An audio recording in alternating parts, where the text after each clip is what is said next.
Bem, pessoal, antes de começarmos a aula de hoje, vocês receberam um horário de aulas, correto? Muito bem. Quando você for assistir o vídeo pela primeira vez, procurem abrir o vídeo no dia e no horário reservado para a disciplina. Depois disso, se você quiser assistir novamente a videoaula, faça isso fora desse horário, tá ok? Os dias reservados para a nossa disciplina de física são terça e sexta-feira. Então, procurem abrir o vídeo pela primeira vez nessa sequência, tá ok? Terça-feira tem um vídeo, abre aquele vídeo, assiste a videoaula e na sexta-feira você dá continuidade abrindo outro vídeo e assistindo aquela videoaula, ok? Muito bem.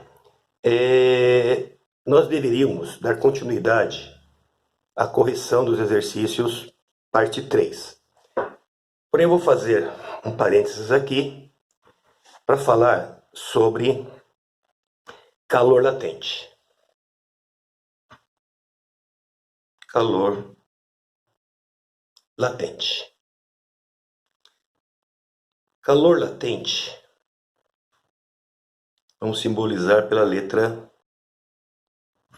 Q. É o calor trocado durante a mudança de fase. Então, calor trocado durante a mudança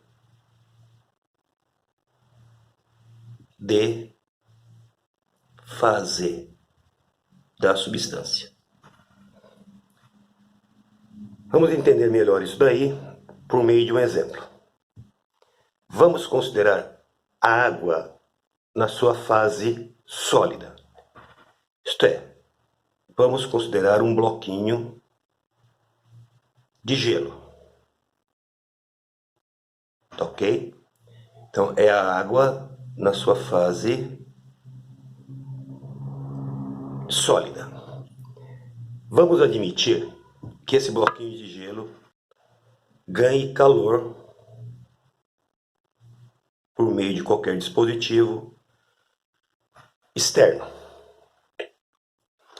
As moléculas que formam o bloquinho de gelo vão absorver esse calor, essa energia, e com isso aumentam a sua velocidade de vibração. Esse aumento na velocidade de vibração faz com que as moléculas se distanciem uma da outra.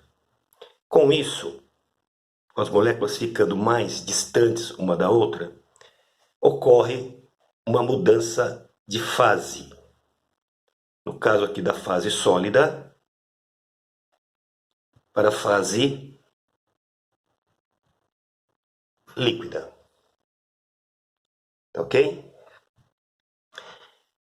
O nome dessa mudança de fase é fusão. Vamos imaginar agora uma certa quantidade de água na sua fase líquida. E neste caso agora, ela está perdendo calor para o meio ambiente. Ora, como é que um corpo perde calor para o meio ambiente? Existem máquinas que fazem isso. No nosso dia a dia, as máquinas mais conhecidas são geladeira e freezer. Então, são equipamentos que retiram calor dos corpos. Então, neste caso, as moléculas que formam a substância água na sua fase líquida, perdem energia. Perdendo energia, a velocidade de vibração delas diminui. Com isso, as moléculas ficam mais juntinhas umas das outras e a substância passa da sua fase líquida para a fase sólida. Neste caso, ocorreu uma mudança de fase denominada solidificação. Ok? Muito bem. Nós precisamos determinar a quantidade de calor Q envolvida no processo. Nós conhecemos uma lei, a lei do calor sensível. Q igual mc delta. Vamos tentar aplicar essa lei nessa situação. Antes, lembrando do seguinte. Durante a mudança de fase, a temperatura θ ela permanece constante. Por que a temperatura θ permanece constante? Porque a substância está utilizando o calor envolvido no processo não para variar a sua temperatura, e sim para mudar de fase. Ora, se a temperatura é constante, o Δθ vale zero. Então, voltando aqui, Q igual mc Δθ igual a zero. Então, a equação está me dizendo que, neste caso, o calor é nulo. Ela está me dizendo que, nesse fenômeno, não existe calor. Isso é verdade? Não, não é verdade. Existe o calor, mas a substância está utilizando o calor para mudar de fase. Então, essa equação não me serve para esse tipo de fenômeno. Para esse tipo de fenômeno, a lei que rege é Q igual a M. M é massa vezes L. Este L ele é chamado de calor latente. Espera aí. Calor latente não é Q?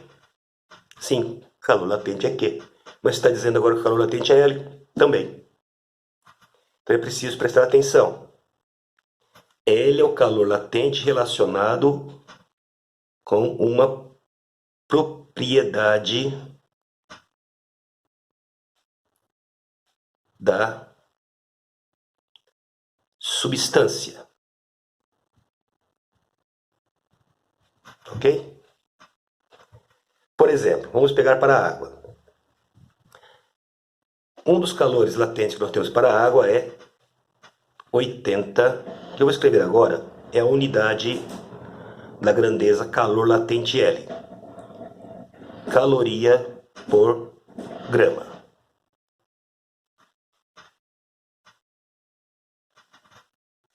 Ou menos 80 caloria por grama. Ora, quando é que eu estou trabalhando com um valor de L positivo? Quando é que eu estou trabalhando com um valor de L negativo? O que está escrito aqui?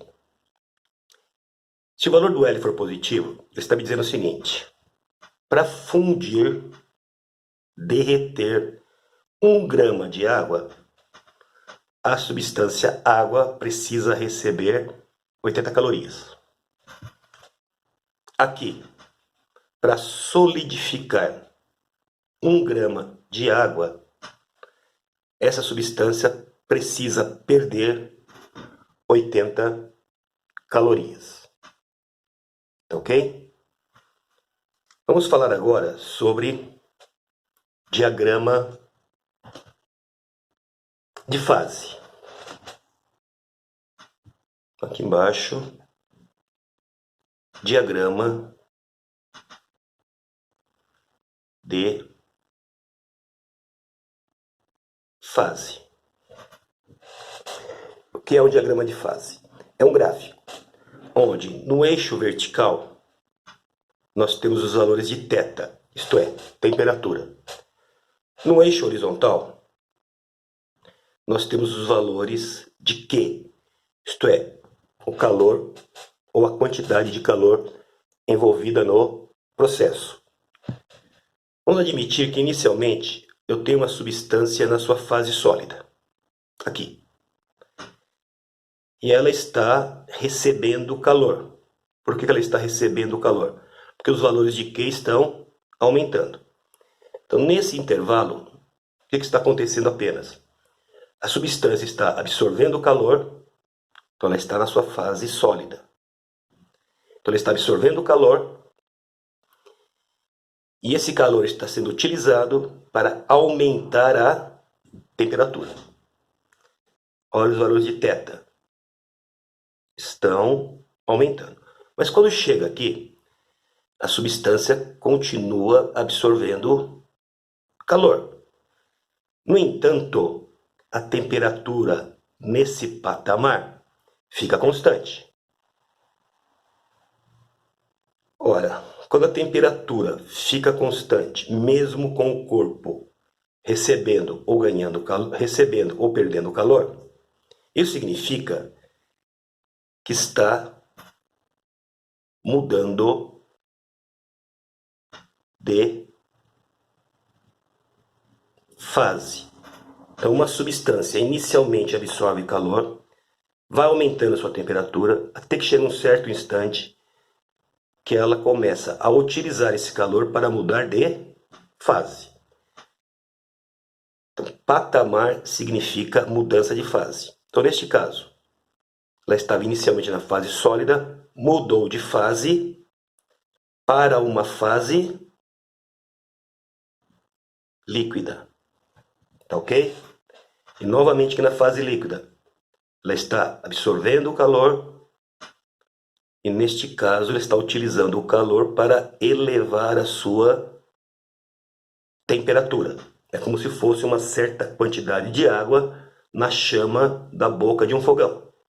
Então inicialmente ela vai absorvendo o calor, a temperatura vai aumentando, de repente ela fica constante, novamente. Por que ela fica constante? Porque aqui no patamar está ocorrendo uma mudança de fase. Então aqui ela está mudando de fase. Sólida está mudando de fase, passou para líquida, está mudando de fase, vapor. Ok? Bem, vamos então voltar lá na página 33 e vamos fazer a correção do problema que ficou faltando, que é o problema 14.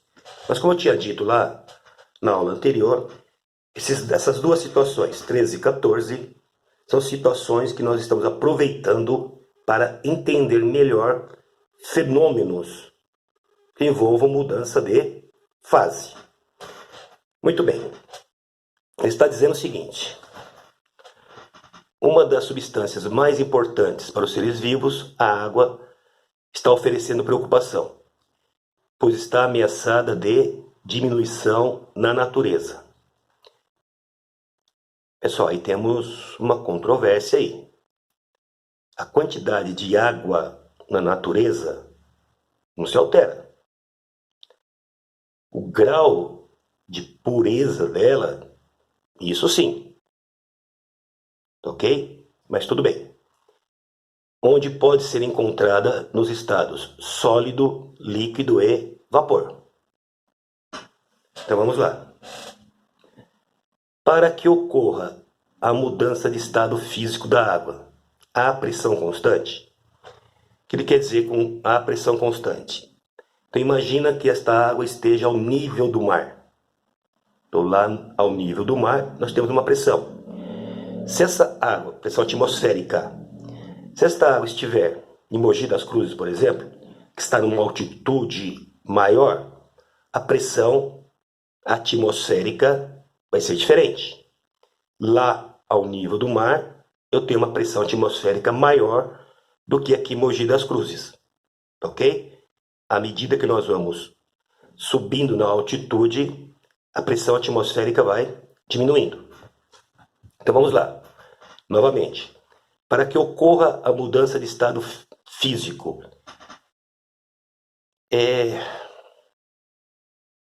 da água à pressão constante, sua temperatura permanecerá constante e ocorrerá troca de calor com o meio ambiente. O que está querendo dizer com isso?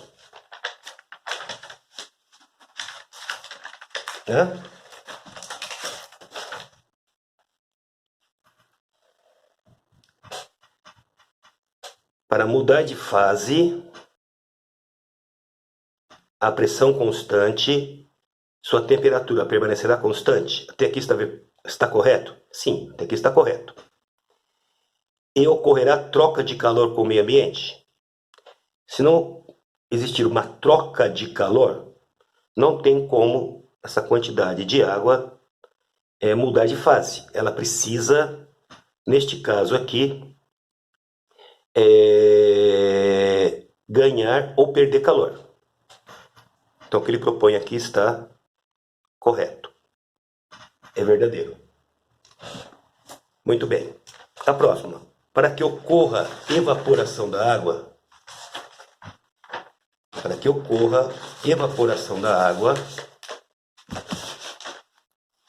do suor. Pessoal, estou com um probleminha aqui para enxergar. Um minutinho só. Para que ocorra a evaporação da água do suor de nossa pele, vamos entender a situação. O que é o suor? São gotículas de água liberadas pelo nosso corpo que ficam presas à nossa pele. Deve ocorrer absorção de energia pelo nosso corpo. Bem, qual é a função desse suor? Refrigerar o nosso corpo. Ora, para refrigerar o nosso corpo, isto é, para diminuir a temperatura, essas gotículas de água, elas cedem calor para o nosso corpo ou absorvem calor do nosso corpo? Elas absorvem calor do nosso corpo. Absorvendo esse calor, as partículas que formam essa molécula, essa gota de suor, aumentam de velocidade e evaporam. Ele está dizendo aqui, deve ocorrer a absorção de energia pelo nosso corpo. É o contrário, o nosso corpo não absorve energia, ele perde energia. Por isso nós temos a sensação de frescor, de frio. Lembra? Perde calor, frio. Ganha calor, quente. Para que certa quantidade de água entre em ebulição à temperatura ambiente, é necessário que seja diminuída a pressão sobre ela. No exercício anterior, nós falamos que a pressão atmosférica, a pressão do ar, impede que, ou dificulta pelo menos, que as moléculas escapem da superfície e se dirijam para a atmosfera. Se eu diminuir a pressão sobre essas partículas, sobre essas moléculas, elas precisam de menos energia para escapar, ok? Da superfície da substância. Por isso que, ao nível do mar, a água ferve, entra em ebulição a 100 graus Celsius. Mas, lá no alto do Monte Everest, então ao nível do mar, ao nível do mar, a água entra em ebulição a 100 graus Celsius. Lá no alto do Monte Everest, a água também entrará em ebulição a 100 graus Celsius? Não. Vamos supor que aqui é o limite da atmosfera. Pressão atmosférica aqui.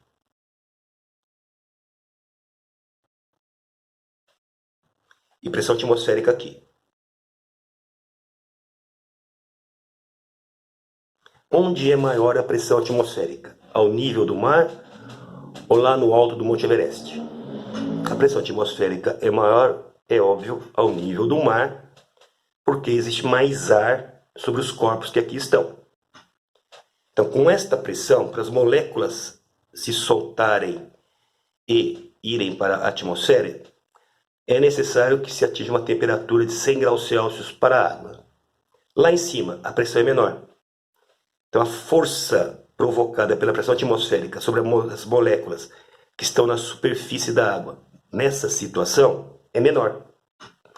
Com isso, a água lá no alto do Monte Everest precisa de menos energia, menos calor para se soltarem e irem para a atmosfera. Então, a temperatura de ebulição aqui em cima,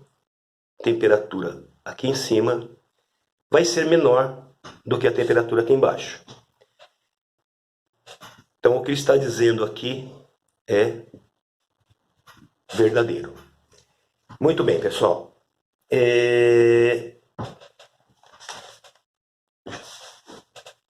Abram a apostila na página 36. Localizaram a página 36? Muito bem. Lá na página 36, localizem o exercício 3. Localizaram? E localizem também o exercício 7. Localizaram? Marquem esses dois exercícios. Esses dois exercícios vão compor a minha primeira atividade avaliativa. Atividade avaliativa vai ter uma nota que vai compor a nota do bimestre. Nós faremos algumas atividades avaliativas ao longo do bimestre. E as notas obtidas nessas atividades avaliativas vão compor a nota bimestral. Eu ainda não vou marcar uma data de entrega para essas duas atividades, mas já tentem resolver, rascunhem, porque daqui a pouco eu vou pedir uma segunda atividade e mais um pouquinho para frente uma terceira atividade. Aí eu vou marcar uma data de entrega e nessa data de entrega vocês deverão me entregar as 3. Combinado? Então não deixem acumular. Então anotem aí na página 36, problemas 3 e 7, primeira atividade avaliativa do segundo bimestre. Combinado? Tenham um bom dia.